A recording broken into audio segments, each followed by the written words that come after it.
Oh boy, Blake, did we ever get some big old news over the last week in between UFC talks? Whether it be between the new fight that's going to happen for the lightweight title, Justin Gaethje possibly gets a screwed out opportunity. We'll go a little more into depth. We get a solid number one contender spot, and that kind of confirms a couple things in terms of rematches. Cody Garbrandt versus Rob Font, that is going to slap extremely hard. Is Khabib actually officially retired? I guess so. UFC Vegas 22, tons of knockouts with some huge guys. Blake, we told you to keep an eye out for, and would you know, they put on the show and they get extra 50K in their pocket with a little bit of a disappointing main event though. And then of course we're going to look ahead to UFC 260, which is now down a title fight. Unfortunately, can't wait till we get that. Featherweight is shot between Ortega and Volkanovski rescheduled because that's a banger of a fight with the law on the line. But the rematch, the long-awaited rematch of Stipe Miocic and Francis Ngannou goes down on Saturday. Then we get the return of the Sugar Show, and will Tyron Woodley actually win a round? All that and more, because we're going to get on to things. Of course, I'm your host, Ross Allen, joined alongside by UFC correspondent Blake Campbell. And Blake, or is Tyron Woodley going to win a round on Saturday?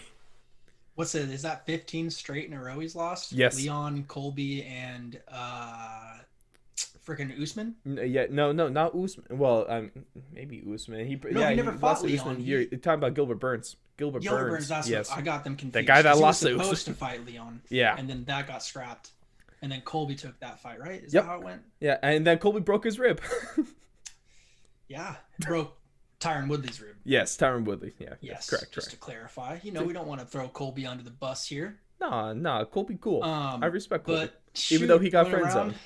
He's going against Vicente Luque. Maybe there's a chance. I could see him winning a round, but hey, there's a chance he even wins this fight. But that's not where we're going to start. We're going to start with Blake. The debate that has been raging all across the MMA world over the past number of days now. Michael Chandler versus Charles Oliveira for the vacant lightweight belt at UFC 262 in May. And I got to ask you, because I know what I'm thinking. I know what a lot of other people thinking. Is this the right fight to make? Does Michael Chandler and Charles Oliveira deserve a title shot? Man, it's really tough for the right fight. I think everyone kind of laid out their plans earlier. I mean, if you just take guys for their word, Dustin Poirier, this whole time, ever since the rematch happened between him and McGregor, Mm-hmm. he was saying time and time again, I don't necessarily care. I'm kind of paraphrasing here. Yeah. I don't necessarily care about a belt. I care more about, basically opportunity, I think, is what I got out of it. He's going to get paid. He wants paid. He wants to be paid. So if you want to get paid in this game, you fight Conor McGregor. It's really simple. It's a simple freaking formula. He is the belt pretty much. I mean, in terms of notoriety, in terms of fame, in terms of money, all that kind of stuff that comes with it. More comes with Conor and that trilogy than does with the belt, in my opinion, against Charles Oliveira or Chandler, whoever it would have been. Mm-hmm. And this just legitimizes his legacy as well. I think if he can if he can beat Conor for that second time and close that series 2-1, that's huge, That, would it be a stretch to say that winning 2 out of 3 fights against Conor McGregor has more of a long-lasting impact on his legacy than winning a lightweight title? Now, see, that's tough. I think in terms of career growth, maybe not even career growth, a vacated lightweight title just at that. Fame and money, right? Let's just talk about fame and money and social media followers. Basically, that goes hand in hand. He's going to get more of that by fighting Conor than he would getting the belt. That's just a fact. I mean, McGregor has a country behind him, right? Khabib has a country behind him, probably plus others as well. Poirier, with a way bigger country. Yeah, in the United States, it's a little tougher for our whole we're so diverse. Well, there's really so many behind someone. There's so many top American fighters, right? Where there's top Chandler, fighters from all over. Yeah, exactly. It's Stipe Miocic. Right, but even though it sounds like he's from the Czech division, we're talking about Oh yeah, there's so many just in the game changers lightweight. at the top. Yeah, I, So long story it's short, yes, I think the right career move is definitely to go for the Kevin Conor Lee, McGregor trilogy because that Gregor belt's going to be Gillespie, there Paul afterwards, Felder. right? The belt's going to be Exactly. there. It's going to be there. And it's not like he's going to retire. Win or lose, he's not going to retire after this fight. So, Yeah. Poirier still has a chance of that belt anyway. And I was just going to say right now that the phrase we always say, the easiest fight for the most amount for the biggest payday. The thing we always go back to. Right now in this lightweight division, Conor McGregor, at least it doesn't Poirier. Conor McGregor is the easiest fight for the most amount of money. I don't know about that. The Well, easiest okay, fight for yes, the yes, for the most amount of money, yes, absolutely. Not, I was gonna say I was gonna disagree with the easiest fight, just because Gaethje, obviously, I think he just has his number, but Connor had him hurt, man. Connor had him hurt in yeah that second fight, yeah. so I'm really excited for this It's trilogy. gonna be a good one. I think they made a decent decision with. I think the only thing, and we talked about this earlier, Yeah. off air, like the only thing that tripped me out a little bit is how Gaethje's being left on the side. But What do we do with Gaethje? Because just real quick before we get onto that, Blake, I just want to say that I am 100% okay with this title fight. And if anything, I think it's the best thing to do because Charles Oliveira, he obviously deserves a title shot. He's on the 8-fight winning streak. He just murdered now the number 5 ranked fighter in the world. I believe he was the number 3 ranked fighter in the lightweight division at that it time. was in Tony basically the Ferguson. uncrowned champ until the whole Gaethje fight. Exactly. Until Gaethje, he was winning 12 fights and he should have had a title shot. Charles Oliveira goes and beats him 30 to 26. Right. Okay, he murders him. Dominate. Michael Chandler, besides Dustin Poirier, is the only top 5 lightweight that isn't coming off of a loss. Michael Chandler is coming off a win in brutal fashion against one of the top fighters in the rankings, which was Dan Hooker. He destroyed him. And also, one of the quotes I saw that I really liked is, when you're a VP or you're president so let's use president because he was champion, so let's call that president. When you're president, CEO, whatever. yeah, when you're this high level guy at this one company and you go to another company, you don't start off working in the mailroom. You start off high in that company. That's what Michael Chandler is here. I know he only has 1 fight and 1 win in the UFC, but he has tons of wins. He is a 3-time champion. It just happened to be in a different promotion. I have no problem with this. His resume speaks for itself. He's fought fantastic fighters, even though it wasn't in the UFC. I am all for Michael Chandler getting the shot. And, I mean, who else would get it? I guess Justin Gaethje, but he's coming off a loss. So I think it's easier to argue Michael Chandler, and the UFC ultimately made the right call. But Blake, as you were saying with Justin Gaethje, what do we do with Gaethje now? Do we just wait? Does he wait until one of these fights are over?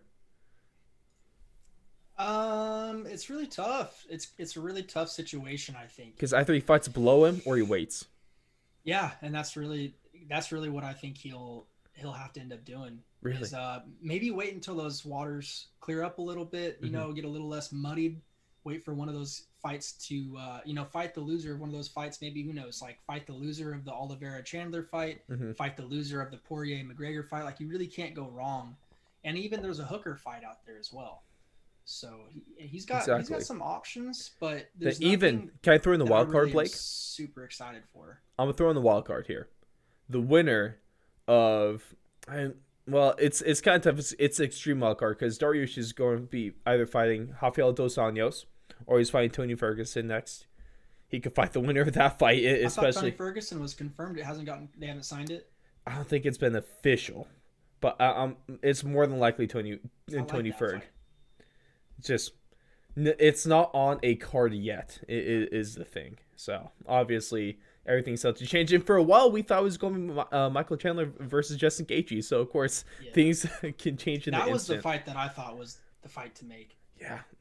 But is it just 2 American steel dudes that are just gonna go at it and freaking bust each other's heads off? Hey man, but to wrap up though, I'm all for this fight. And now the next fight that we got news of is another banger. We get the returning TJ Dillashaw against the quickly rising. He got his win back in dominant fashion against Frankie Edgar with that giant flying knee. Hey, don't forget about the Marlon Mahais Yeah. spinning head kick. Oh yeah, that too. That too. But I mean, Corey Sandhagen, he has all the momentum in the world, especially after that quick loss to Aljo. We thought, oh, is this like something to be concerned of? Nah. He proved that wrong in immediately. It was weird. It was like the equivalent of a flash KO, Yeah. but like grappling. You know? I feel like it's almost better just to get submitted than to get knocked out. It has to be, right? Yeah, but it was just like one of those things that just It happened just happened. so instantaneous. It was, there was really almost no warm up in that No, fight. it just happened, but I love this fight. I am okay with TJ coming back into a number one contender spot for the belt that he never lost, even though he's a cheating prick. He still never lost that belt. So he gets number one spot. At least he's not coming back into an immediate title match. So this is going to be a fantastic fight. But it also means that we're going to get, it means a couple things now. We're getting Aljo versus Jan. That rematch is happening. So that's obviously the next fight. That's why neither of these guys are fighting for the title next. And that also means that the man that teased a return to the division, Henry Cejudo, is also not going to be returning because he said in an interview that he doesn't want to come back immediately for the belt. He wants a number one contender fight. He's not in the number one contender fight. He's not actually returning. Blake, what do you think of this one? Um, I think it's the one to make. I mean, you kind of figure out right away. I mean, you got to run that title fight back, in my opinion. You got to do Yep. the Aljo versus the Jan. So they're taken right now. I think they might have tried to sneak TJ in had Jan won that. Yeah, But I yeah, actually think this is the greatest way it could have gone because now you get to test is TJ where he was at before well, not really before, but since he got caught for being a dirty, rotten cheater. Is he still on that level? What's gonna be? Is there gonna be any noticeable drop off. factors? Yeah. Like drop off, whatever that we can tell with our naked eye watching. That's what I'm kind of looking forward to the most in that fight because I mean he had a hell of a run in the UFC, but I really want to see, was it legitimate? Is he actually who we thought he was Mm-hmm. before the steroid you know discoveries and all that, or was he really just the benefactor of cheating? That's a big question. It's going to be found out soon. And then to really cap things off, though, is the one of the last fights that was recently announced is another bantamweight fight between Cody Garbrandt and Rob Font. You got the number 3 against number 4 guy. And now this isn't going to be a number 1 contender spot. These guys, the winner of this is going to be fighting in the title eliminator. I think there's still a couple spots left. I mean, Cody Garbrandt can still get that flyweight title after the Moreno and Figueiredo rematch, I guess. But all I know is that this is going to be a fireworks show. 2 of the heaviest hitters in all that bantamweight division. It's going to be a great fight. I don't know what else to say about this. Yeah, I'm looking forward to that one for sure. It's going to be fireworks. And to cap things off, I guess the biggest news is that Khabib Nurmagomedov, the Eagle, officially retires at 29-0. But he didn't really officially retire last week. He officially retired back in, what was it, September, October? When he retired after his win against Justin Gaethje UFC 254. So I guess all this news is, Blake, is that it's not Khabib officially retiring. It's Dana White officially admitting that Khabib is going to be coming back. That's all this announcement was. He's done trying. He's He's done paying for them 5-star dinners, bro. He's like, man, this is starting to get expensive. right. Well, he's done paying for How those many 5-star freaking cousins dinners. are you bringing with you? Jeez, You bring the whole family. come on, dude. Well, you got Khabib taking advantage of all those 5-star dinners from Dana White. Then you got Khabib live streaming the main event from UFC Vegas 22 right next while sitting next to Dana. Yeah, that was pretty good. At least it wasn't a pay-per-view though. Oh yeah, it was be also cheap. on normal ESPN too, so it's Right. not like it matters. I just thought that was super funny. But speaking of UFC Vegas 22, let's get into things because of course, per weekly we got Blake's bangers, and he had 2 of 3. He hit on 2 of 3. And while Blake, you are the champion, the current Suck My Pick title holder, the one thing I did get over you this week is that my bangers, I went 3 for 3 on this one between Tai Tuivasa, between Max Griffin and Grant Dawson. You had the main event as a banger, And he obviously. just so basically what he's saying is he copied me on 2 out of 3, and then he just made one up for his third and got lucky. I did not make that. I've been saying Grant Dawson. I've been on the Grant Dawson train this whole fight week. Don't want to hear it, Blake. You gotta come up with a new name. You gotta come up with a new name. You can't say Ross's bangers. You gotta say Ross's. I don't know. You gotta think of an R word. Yeah, bro. the R. That's a tough one. I don't Hey, know. Hey, if someone could come up with a good name, like similar to Blake's bangers, get Ross's something or other. We'll hands down give you some credit for that. We'll throw you on the show. Drop a comment in the YouTube on the YouTube comments, on Twitter, on Instagram, or leave a 5-star review on Apple Podcasts with your name. But huge KOs, like we mentioned at the beginning of the show with this card. I mean, we started with Bruno Silva, Montel Jackson, Tai Tuivasa, Adrian Yanez, and then also, Grant Dawson, Max Griffin. Just some crazy stuff went down, and all of them were fantastic. I think, though, it's kind of hard to give it going because Adrian Yanez, huge overhand, with not too much time left. Tai Tuivasa, 47-second walk-off, essentially. And then, best part about that is interview a little later in the night, they got him a shoey. So, of course, it was good. Montel Jackson with a good one. Bruno Silva with a good one.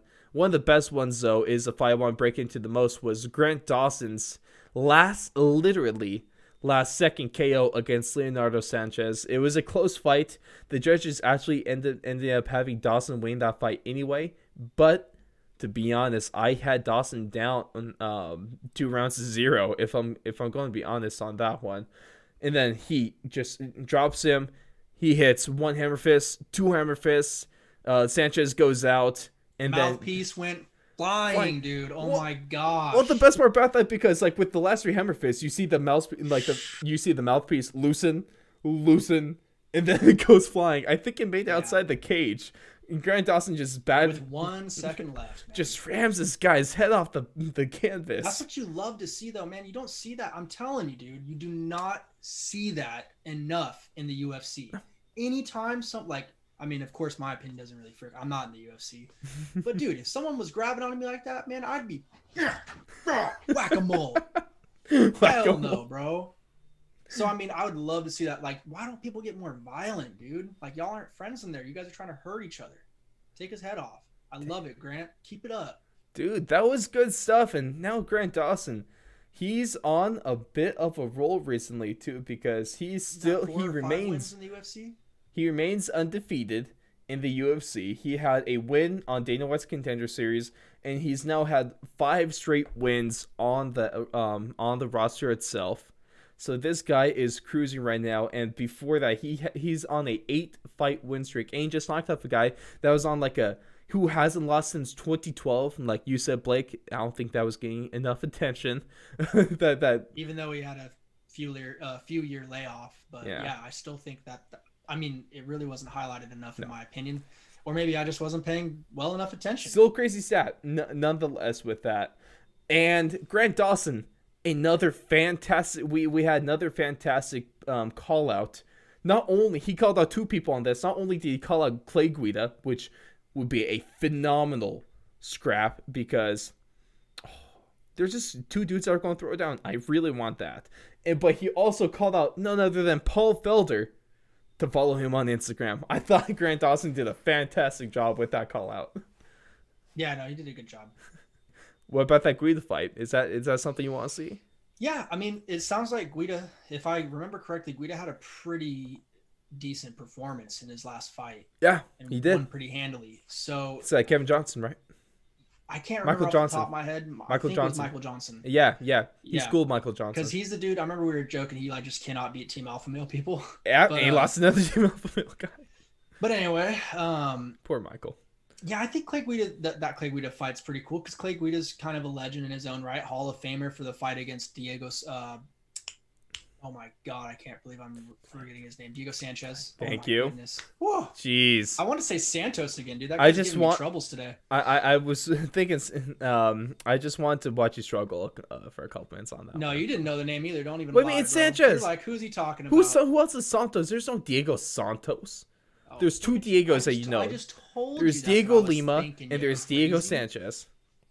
There's Diego Brandao. Like, see, you just showed how casual you are. I'm Come not on, bro. casual. Brandao doesn't matter.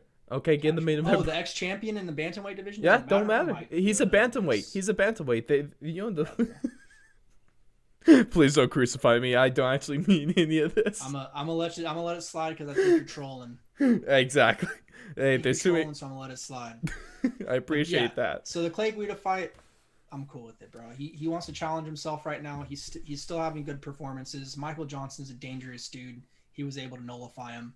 I just hope that they don't crotch sniff all night. Mm-hmm. And I don't want it to be a wrestling match. That's the only thing that I don't want. That was But another I good don't think aspect, they'll though, is that Grant Dawson, this was his first fight in the lightweight division. His previous 4 UFC fights before this were in the featherweight division.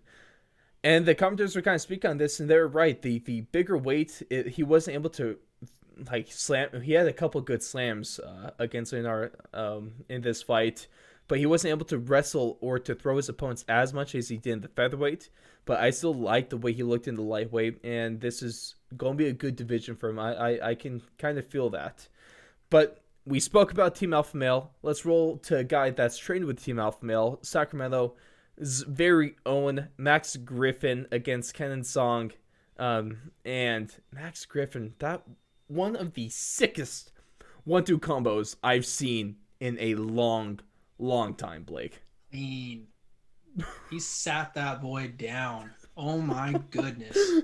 That was really impressive, man. I mean, that fight was just fun from the start too, because it looked like Max went out there, tagged him a couple times, and then it actually looked like Max got tagged a little bit. And then next thing you know, Kennen Song is his name, right? Yep. I don't want to get his name wrong. Yeah, it's okay. Kennen Song, next thing you know, he's freaking laid out, dude. Night. Well, it was weird because normally when you see someone knock someone out, right? That person that gets knocked out, most of the time they just they drop, you know? It looked like Song got thrown with that punch. You know what I mean? Dude, I know. He must have been off balance or something. I wish we had a replay running right now, dude. Because it looked like someone used Luke Skywalker used the force push on him or something, man. He got thrown. He got visibly thrown down. It was tough. Hell of a knockout. It was tough. If it wasn't for if Song didn't fall into the cage right there, he would have gone flying. Yeah. There's just no doubt. Just raw power behind those. And so now, is it time for a step up in competition for Max Griffin? And is it time to break into the rankings? Loved Max Griffin's call out, dude. I love when people fight people that no one wants to fight. Right? Nobody wants to fight Jeff Neal. No. He called him out in Houston. Let's go. Sign me up. Hands it still Jeff Neal, baby. Absolutely incredible. Jeff Neal, Jeff Neal isn't still. I don't know if he's still battling. Was it the hand? It was hands. It was his hands. Like both of them had hand injuries because that fight against Wonder Boy was a great showing.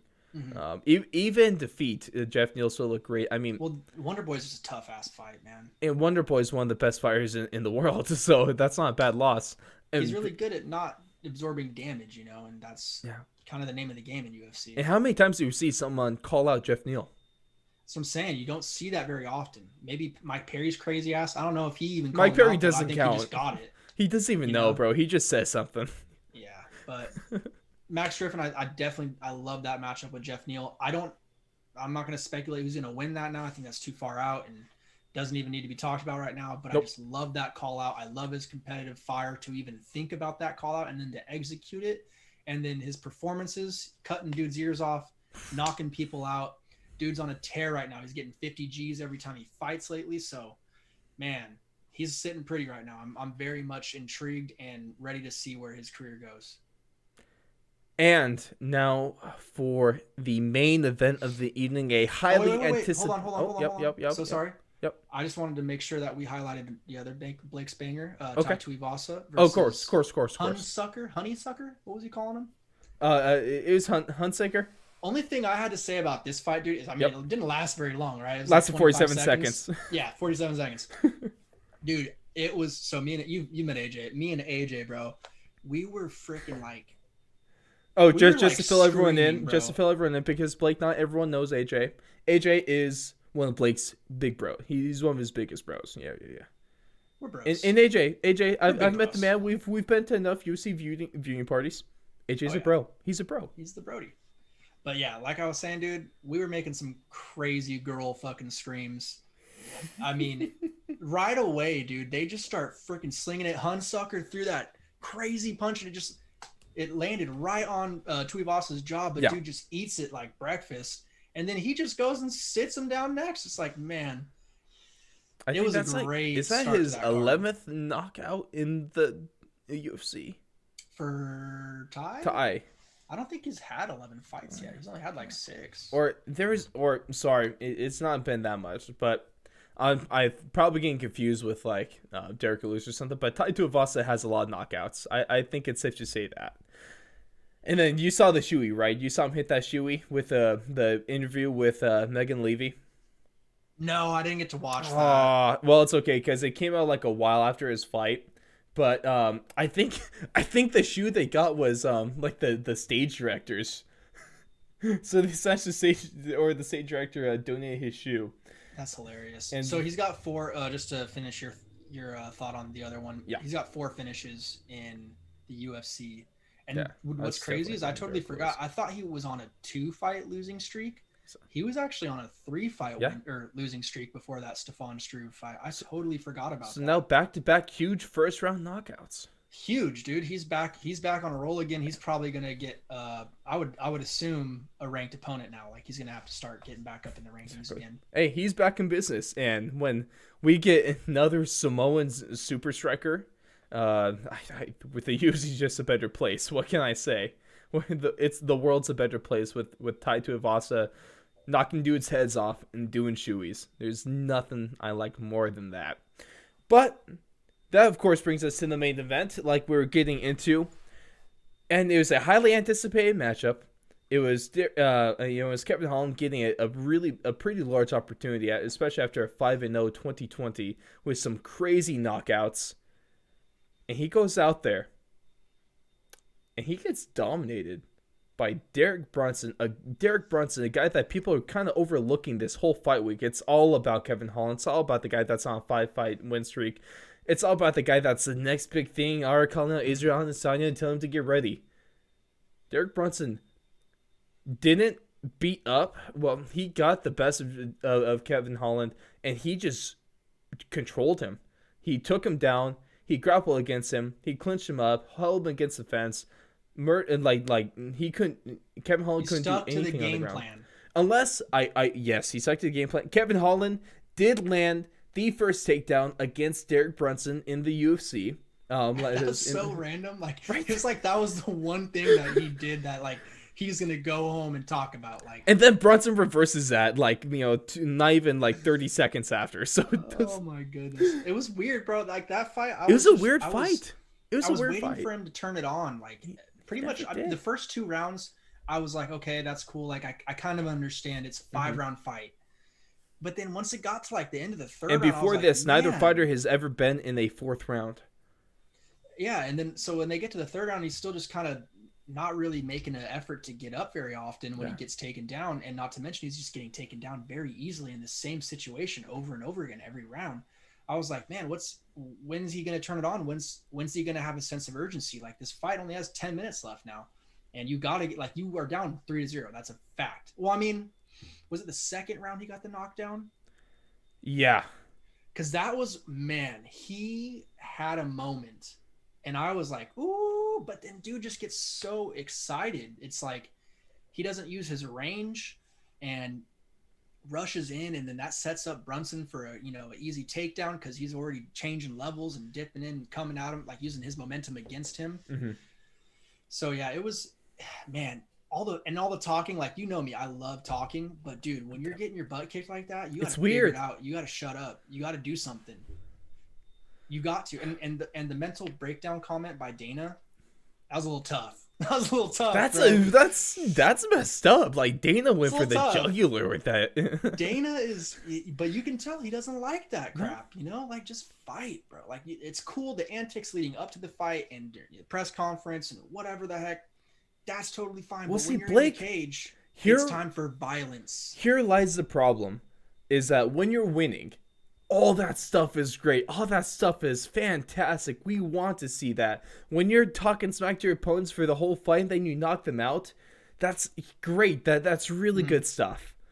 But when you're getting your ass handed to you for 5 rounds, and it's not a close fight, and the one good thing you do is land a couple shots and land a takedown, but you're talking the same amount this whole fight, that's a really bad look.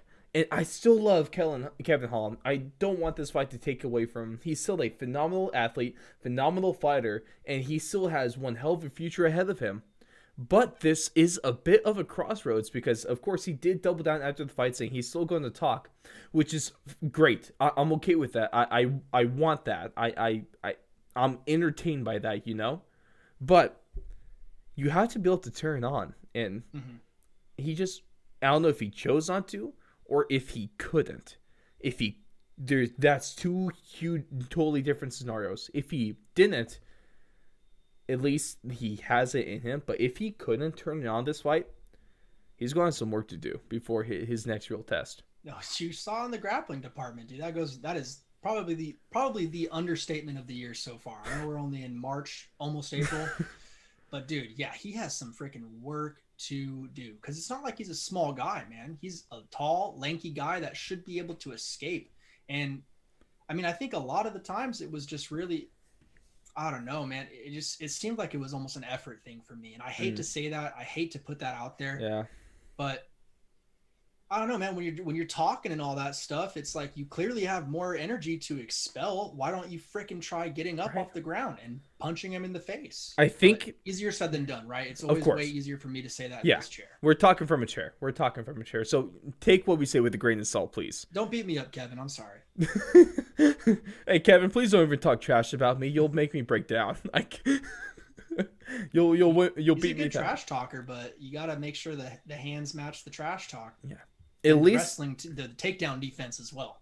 There is hope here, Blake. There is hope because that he can work on his ground game and takedown defense. Because during the fight, he was yelling over the cage, asking Khabib for help, and Khabib was I think he was saying like something about his hips, you know, work on his hips or something like that. Maybe Kevin Holland gets Khabib in his camp next time, and they can work on the wrestling. What I saw on Twitter, I think it was Twitter where I saw it. Apparently, I think he was talking to Ariel Helwani today, if I'm not mistaken, and I think he's saying he's going to go train at AKA with DC. Okay, so if he does that, serious about it. But he also said he might want to go down to 170 because remember he weighed in, he tipped the scales at 183, so clearly he could easily get to 170 in my opinion. Yeah, but now you're running into even probably, in my humble opinion, better quality wrestlers. Yeah. You're going to be going against the Usmans if you get there. You're going to be going against the Covingtons, who is a freaking cardio wrestling machine. You're going to have... Let's talk about the Michael Chiesas. Chiesa is another crazy one to go against. I mean, even Woodley has a Gilbert Burns, wrestling pedigree. BJJ, black belt. So, I mean, it's... Like you said, he's at a crossroads. He's really got to buckle down now. I love that he's going to go get some new looks at AKA with DC. That's perfect. That's just really good stuff. But now if he could develop a ground game, exactly. If he could develop a ground game, he's a very dangerous fighter. I just hate that was his first main event and he acted like that, man. Yeah. Come on, you needed to get that dub. It leaves a bad taste. He's a star in the making, bro. He was really. I don't know if he realizes how much of a star in the making he was. Yeah. And now it's like in the UFC, it's weird, bro. Like when you lose in the UFC, a lot of your shine gets taken down. And it sucks because I'm not one of the people that believes that should happen. No. But that's just what the community as a whole, it seems like, does. They just leech on you. Once you get that L, bro, it's donezo. Hey, man, I love the fan base, but I love the sport. But I gotta say that the MMA fans are some of the most fickle fans of any sport in the world, and love you one day, hate you the next. It's a fun community to be a part of, but other times it's so frustrating and borderline infuriating just to see like the replies on Twitter and stuff like that. It's you see some stuff. It's fickle. That's the best word to describe it as. I mean, they love you, like you said, they love you one day, hate you the other, but let's talk about what's next for these fighters now, because both of them are kind of at crossroads in their career, and it's a very kind of tough middleweight division to be in right now, just because almost everyone has a fight. So we talked mostly about the losing fighter in Kevin Holland, but let's shine some light on Derek Brunson real quick, because he had a fantastic fight. He had him as corner, and his coaching had a great game plan, and he executed it to the full extent. And he really did shut up Big Mouth on this one. So Derek Brunson, after the fight, he called out Paulo Costa, who is now out of the fight because he got the flu. He goes from getting wine drunk to getting the flu, so good for him. And so now we're getting Gastelum and Whitaker, which is a fantastic fight. I'm glad we're finally going to, hopefully, knock on wood, Blake, hopefully going to see that one finally. But Costa doesn't have a fight, so Derek Brunson called him out. I like that. I like that call out. What did you make of it? I think I'm kind of down for it. I mean, Costa needs to fight somebody if he doesn't. Well, yeah, because that Whitaker fight's already taken away from him. Yep. So, yeah, I wouldn't be opposed to that fight. But the only thing is, will Costa be okay with that? Will he want to accept that? And then, have you brought up Jared Cannonier yet? I was about to, because so if we look at the rankings, the current rankings on the Monday after these fights, okay, so they haven't been updated yet. Right now, as we have it, Derek Brunson 6 at 7. He's sure to move up. In front of him is Jack Hermanson, who has a fight. Marvin Vittori, who has a fight. Jack Hermanson recently got a fight with Edmund Shabazian, which is a great fight. I love that. I love that matchup. Marvin Vittori is fighting Darren Till for the European Championship. And was supposed to be Paulo Costa. And against Whitaker, that's not happening. Now it's Whitaker against Gastelum. So there's two fighters ahead of Brunson that don't have a fight. Paulo Costa and Jared Cannonier. Jared Cannonier's name hasn't been in the headlines recently because he suffered a fractured ulna, so broken arm, against his fight when he got beat up pretty bad by Robert Whitaker, but that's not a bad guy to get beat up by. That was his first loss in the middleweight division and first loss in a while as well. Normally that takes a couple months to heal from. That was back in October. It's been 5-6 months since we're going on 5-6 months. So realistically, I hope he is, but you think that he's recovered by now and has been able to get back into full training. So this is a guy that might be able to get a fight soon, which is super exciting because Jared Cannonier might have had some of his hype train kind of halted by Robert Whitaker. Cannonier, I still believe, is a dark horse in this middleweight division. He's a very, very good fighter, and I'd be really down for this fight if Cannonier is healthy. Right. And that's why I think Costa is probably the easy route right now. Just because, like you said, just in terms of availability, that's really the only people you can pair up right now, as long as Cannonier isn't, healthy yet. So we'll see. I think time will tell on that one. Which would you do, assuming that both these guys are down for a fight and both of them are healthy? Who would you rather see Derek Brunson fight, Paulo Costa or Jared Cannonier? Costa's kind of pissing me off lately, man. I'd almost rather see Jared Cannonier because I know, like, at least Cannonier's going to show up and throw down. He's not going to pull out and make up some whine excuse. So I'd rather see Cannonier versus Brunson. Yeah, and those are two dudes that really deserve an like opportunity, a title eliminator almost. Like those are two guys. Like, dude, he's coming in as the underdog every single time, fighting the up and comer guys that, they're the new stars in this division, and he's taking them out. He's not only is he taking them out, he's dominating them. Yeah. So props to him. I mean, not the most exciting fighter, but if you're getting dubs in the UFC against other guys that are, top ranked, can't really say too much about that. Cannonier, stud. All I got to say about that guy, he's a stud. So I'd love to see those two throw down. And Cannonier only lost to the guy that is a super stud in Robert Whitaker. So, like I said, that's not a bad loss. Right. Oh, the Reaper. I can't wait till... I mean, if we're going to be real, Kevin Gastelum probably doesn't really have too much of a chance in this fight just because... I don't know, bro. He has a better chance than a lot of the people are giving him credit for. Did you see what he did to Izzy? And did Yeah, you see what Izzy did to Whitaker? I know that's the MMA math thing, isn't always, the dude. be all end all, but I'm super excited for this fight to go down. A lot. There's a telling they've been lot with this. preparing for each other for almost 3 years now. Yeah, I mean, on and off. So it's going to be a good they've one. been in each Also, other's minds for sure. It's gonna be a Darren good one. Till against Marvin Vettori for that European Championship is. Woo! I love this middleweight. I just love the UFC right now. What can I say besides that?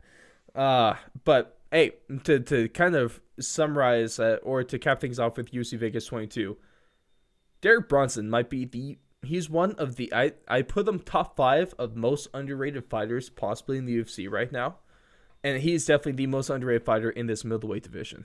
I hands Yeah. down believe Well, I that. mean, I don't know. It's kind of maybe I'm just being a hater, but I think I think he's rated pretty fairly. Everyone knows what they're getting into with him. Mm-hmm. I just don't think they give him enough credit where it's due. Mm-hmm. And I don't know if that is necessarily being underrated or just because I don't know. Everyone is aware of what he's going to do. And then he just goes in there and does it, and they can't stop him. So maybe that is underrated. I don't Yeah. know. I don't know. I just felt like this whole like 5 week leading into this, I felt like everyone's just talking about Kevin Holland and almost no one was talking about Derek Brunson. Absolutely. I feel like this is a fight But that I mean, everyone's how like, can you fault that, dude? Kevin gives everyone something to talk about. yeah. Derek Brunson is just the guy that's supposed to get beat up. Hey. So All I know is that Kevin Holland, he's going to bounce back from this, especially if he gets his butt into AKA. Or to ATT, sorry, two totally different places. no, AKA is right. Sorry, oh, I was. Thank you. You're thinking AKA. of the phone company. It's all G. Thank you. AKA, you got it. Yeah, that's the one. We're good. That could do wonders for his career. That could only make him better, which is great. And Derek Brunson, good for him. And for anyone that got a knockout on this night, good for you guys. Got some extra money, some extra publicity. And to anyone that got knocked out, that's tough. Great card though. UFC Vegas 22 was a slapper. I was really happy with that. And now a card that is set to be gigantic, not only in the implications of it, but in terms of the actual size of the men that are going to be in that octagon at the end of the night, Blake. And we're actually coming down to it. This is set to be possibly the, at least in terms of pay-per-views, but maybe in cards in general, one of, if not the last, Apex card.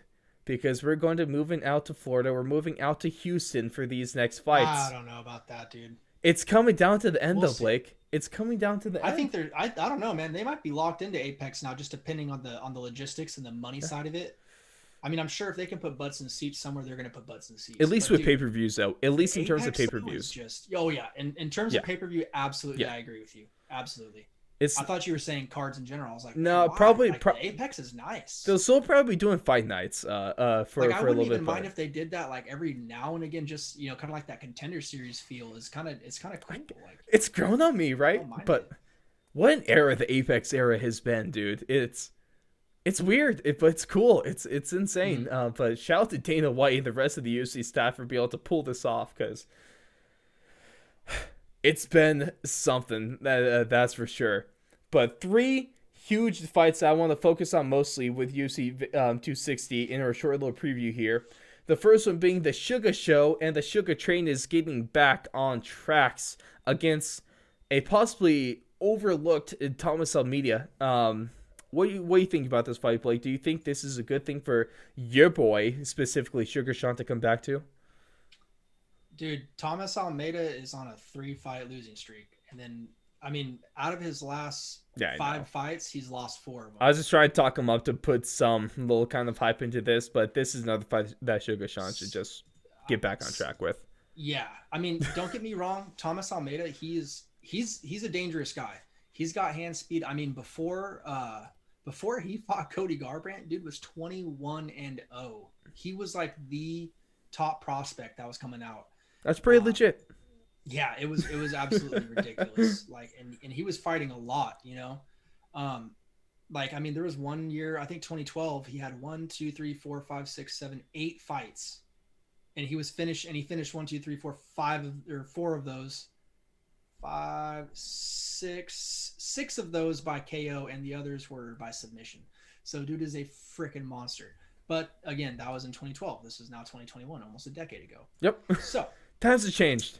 I think this is an interesting fight because, I mean, Almeida's still a relatively young dude. He's only 29 years old. Sugar Sean, I think he's 26 now, 27-ish. He's like I don't know. You should know his whole life story. You know where he's born, which tit he sucked Montana, the mother's milk out of. You're kind of a stalker. I think it's just a fight that really it's kind of a get back on track for either or. I mean, hopefully, obviously the UFC is for UFC's sake. Sugar needs Sean to win this fight. Yeah, but you never know, man. Well, I mean, he's never lost, Blake. What about him saying that he's never lost? So that's cute. Yeah, I don't like that. I mean, I'm not really dude. It's his shit. He's gonna say what he wants to say to. He could say there's to put on his persona because that's what he's doing. You gotta realize. Yeah. He is taking a page out of Chael Sonnen's book. It's a Colby He is Covington. playing a persona. Like he literally has like a second person like identity in his 100% he does. All I know is that there's 2 undefeated fighters in UFC history. One of them being the recently officially retired Khabib Nurmagomedov. 2, Chael P. Sonnen, the P stands for excellence, from the mean streets of Westland, Oregon. Fighter. Ross knows which nipple Chael sucked from his mom's teeth. Hey, there's some good suckage going on the mean streets of Westland, Oregon now. Uncle Chael, bro, he's all right. Hey, I love Uncle Chael. The next fight we got Tyron Woodley, fight we mentioned at the very beginning. Tyron Woodley against Vicente Luque, and this is set to be a really exciting fight here. Tyron Woodley possibly, maybe actually has a chance to win this fight, at least win a round against Vicente Luque, but Luque has a chance to bring the fireworks and end it early against a very bad losing streak having Tyron Woodley. Yeah, we'll see about that, man. How many people lose 15 rounds in a row? How many people? Vicente Luque is no slouch. He's had some really good fights against some tough competition, but I don't know. I think it kind of depends on how Vicente comes out. Like if it seems like if you come out and you put it on Tyron, like he folds under pressure. At least recently. At least if you try and play that Wonder Boy game and outpoint him, he might still have it. He might still be able to get the knockout on you. You never know. Does Tyron Woodley have a chance to win this fight? I think he has a chance. Yeah, absolutely. How good's a chance? Dude, he was a world champion. Like that guy, he has it in him somehow. He was pretty much the full package. He had striking, he had good defense, he had wrestling. So he can win it really anywhere. It's just, does he have it in him to like wake that kind of beast up inside of him? And it has to be a mental thing, right? Losing 15 rounds in a row, your last round, you get your rib broken by Colby Covington. Mm-hmm. That has to be wearing on him. I think the thing that might benefit him this time is Vicente's not going to... I don't think he's a pressure wrestler like Colby is. Like, he's just a flashy guy that might knock like the hell out of you. Was doing, and Usman, obviously, Yeah, I think if this turns out to be more of a striking match... This is a totally different fight than the last three. It could favor Tyron, dude. There's a part of me... I kind of hope that he gets back on track, but there's also a part of me that's kind of hopes that he's just... done. Like I hate saying that because of course it's their career, they should decide when they're done, but also I just don't know if Tyron Woodley really has that much left to prove. He has a very good rap career that he has a chance to pursue right now, and obviously that's about to take off, so I think he just needs to jump full feet jump into that rap gameplay. What? No? Why are you shaking your head? Because he sucks, dude. Let's talk about Stipe and Francis. Oh, I couldn't even get that out with a straight face. But the main event of the evening. Talk about his rap career. Rap. Disgusting. But we don't get the co-main, like I said. At least we get, Tyron Woodley's now back in the co-main spot. But the main event, the huge fight that everyone's going to talk about for ages to come, no matter who wins this one, is the rematch between Stipe Miocic and Francis Ngannou. throw it back a number of years, Stipe Miocic outclassed Francis Ngannou in basically every aspect of the fight, whether it be on the feet or on the ground. Francis Ngannou landed some shots, Stipe landed more, and Stipe was able to absorb more, but also evade a lot more, and he was able to take Francis down and be able to control him. But that was a really fresh and young Francis Ngannou back in 2018, and he's a completely different fighter now.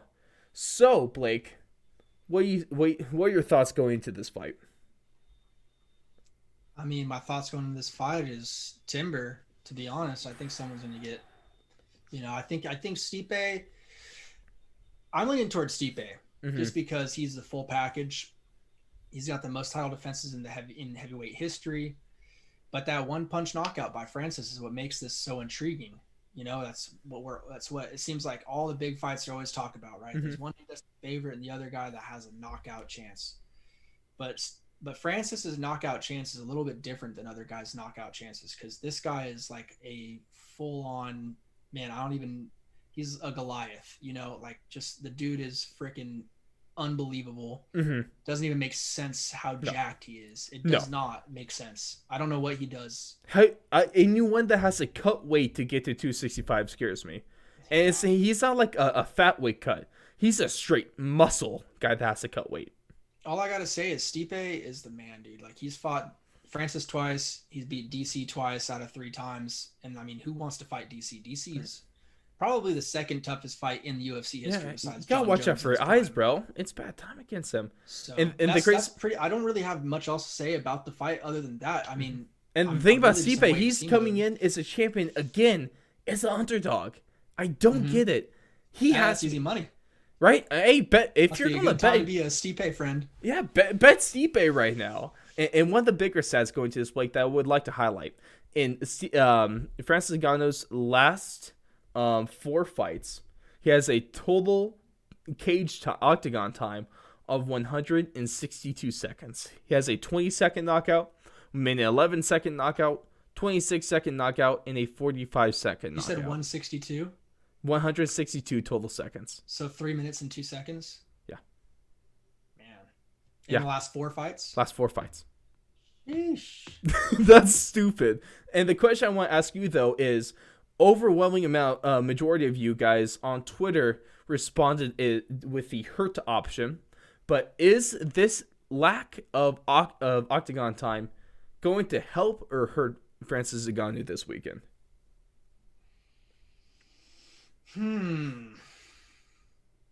I think depending on the quality of his training and his training partners and the techniques he's been learning and putting into use over the last couple of years, that's really what it's going to come down to. I don't think it's necessarily going to come down to how long was he in the octagon on a certain performance night. I don't think that really matters. I mean, sure, it definitely helps. It gives him more confidence, yada yada yada. But I mean, he's winning them in the best fashion you could possibly win them every single time. 4 straight brutal, just violent knockouts in a row. I think that goes well for him. That bodes well. And I don't necessarily think it takes anything away from him either. Like I said, it just matters what work is he putting in at the gym with his partners, with his coaches. That's where he's going to see. I mean, that's where all the fighters, it seems like, tell us where they're seeing the most improvements and the most gains in their game. So I think that's what it really comes down to. It's been a little over 3 years, right? 2018, I think, is their last fight. Yep, 2018. That was in January of 2018. Can you make up that gap that we saw in the first fight in 1,000 days and make it more competitive or sway it to your way? Who knows? We're going to find out. It's going to be very, very interesting. Yeah, it's a really crazy fight, this one. It's kind of a tougher one too. But Blake, we're going to make our predictions right now. Of course, we're going to have our full card predictions, and that's going to be put out on Instagram and Twitter, along with Jalen's other host of this, another member of the show. So you can go check that out once that gets posted later this week. But predictions for this main event of UFC 260, go ahead. We're just doing these 3 fights we highlighted? Nah, I just want the main event right now. The biggest. Just the main event. Okay, give me the main event right now. Stipe. I'm gonna have to go Stipe and probably just decision, probably unanimous decision again, because I just think that freaking Francis is a tank. I don't know unless he got exhausted. Mm-hmm. I just don't really see him getting finished. But I do see Stipe, as long as he can absorb that damage again, not get blasted by that one hit, he should have a path to victory again. Mm-hmm. He was able to absorb that damage. He took 3 clean shots against Francis Ngannou in their 25-minute fight back in January 2018. Mm-hmm. Besides that, he was really evasive, and he had some great head movement against Francis Ngannou. And maybe something that I know is like this was a 26-second win. But when Francis Ngannou knocked out Drizna Rosenstruik a little bit ago, he caught them on like the 8th punch he threw, like of a flurry. He missed like the first 4, 5, 6, or 7. Right. And so you're not going to be able to do that against a guy like Stipe. No, Stipe will dip, dodge, duck, and then throw something over and hit you hard. So, and he's not going to be able to play that intimidation game, you know. No, Stipe. There's no way. Stipe's not scared of anyone, man. He runs into burning buildings. Like, come on now. you can't freak Stipe out. And if I'm Stipe Miocic in this fight, you want to know what I'm doing, Blake? I'm doing my best to not get hit, because I think it's dumb to take pointless damage when you're fighting a guy like Francis Ngannou.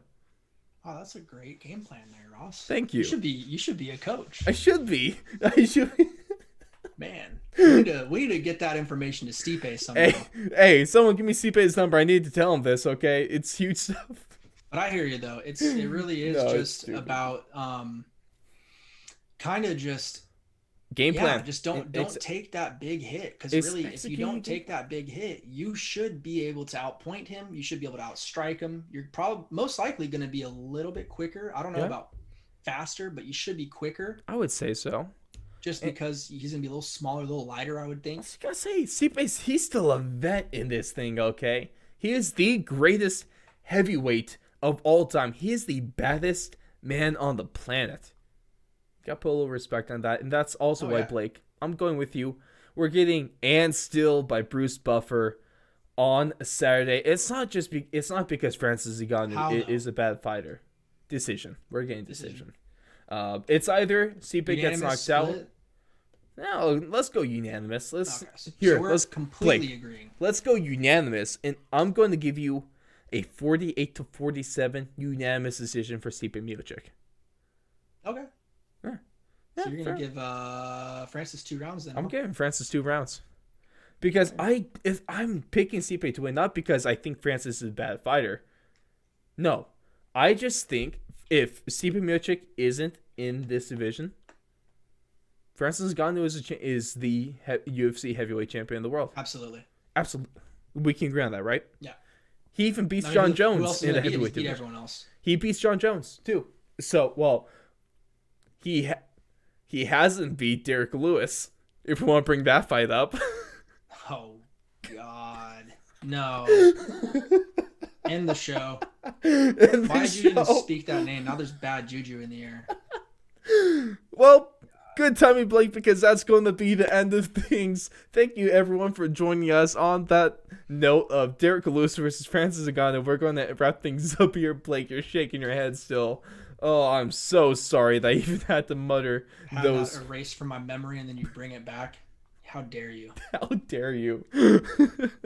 But we thank you so much for listening. Let us know your picks for UFC 260 this week, and we can't wait to see what you guys got, to see how your predictions match up with ours. We'd love to compare that. Check us out on Instagram at 4th and Long Radio, Twitter at 4th Long Radio, and we talked about a fighter a little earlier in this one from UFC Vegas 22. We have been in contact with him. Hopefully we can get something together for you guys sometime here soon. And a couple of things to wrap up. Check out Thrive Fantasy, and that's still going on. Promo code 4th and Long. You deposit $20, they'll match that deposit up to $50. So that's free money right there. Get your sports prop betting done in one of the best places to do it, hands down, and they're letting you do it essentially for free. Give a big shout out to our Patreon supporters. Ray Rodriguez. For all your card needs, go follow at the Big Bat Box on Instagram. Thank you to Neil Wiley and his YouTube channel, Chosen Problems, and a huge thank you to Ryan Watson. Then, if you want to become a prestigious member or a member of this prestigious group, just go to Fourth and Long or patreon.com/Fourth and Long to get started. Just $1 a month is all it takes to get inducted into this group, and you get a bunch of benefits that come from that: discounts, early shows, and a bunch of other stuff with that. Blake, one word or phrase to describe UFC 260 and how you're feeling about it. I hate these one-word games, dude. I talk too much. I know. That's what I mean. I'm a mean host, man. I don't know what you want. You should know this by now. Man, I'm gonna say, shoot, dude. I don't know, man. Let's just say domination. Domination. Because frickin' Holland got dominated and that sucked and it bummed me out. I'm gonna tell you right now, Blake. Give me a little choo choo. The sugar train's getting back on track, my friend. Oh wait, were we supposed to do 260? 260, but it's whatever. Oh, I forgave you. Sorry. No, Damn, dude. Blake, Let's I know edit you're that out. dumb. You messed it up. 260. One word to describe it. Yep. One word to describe it. Ginormous. Hey, Legacy. we got the big boys in the 25-foot cage. It's about to go down. Ladies and gentlemen, enjoy. Not pirating the fight, because we're good people. We don't do that. We go to ESPN Plus. We buy our subscription, and we pay $70 for this pay-per-view, and we don't get hunted down by Dana White. Wink. We'll catch you guys in the... Yep. Just don't be streaming. Hey, just... if you go on stream, just don't get caught. It's only cheating if you get caught. Just remember that. Just don't be the streamer. Just be the streamee. Streamee. You know? Is that right? Hey, there's a recent TJ Dillashaw got in trouble. He got caught. So just more of the story is, don't get caught. Ladies and gentlemen, enjoy the hell out of UFC 260, and we will catch you guys in the next one.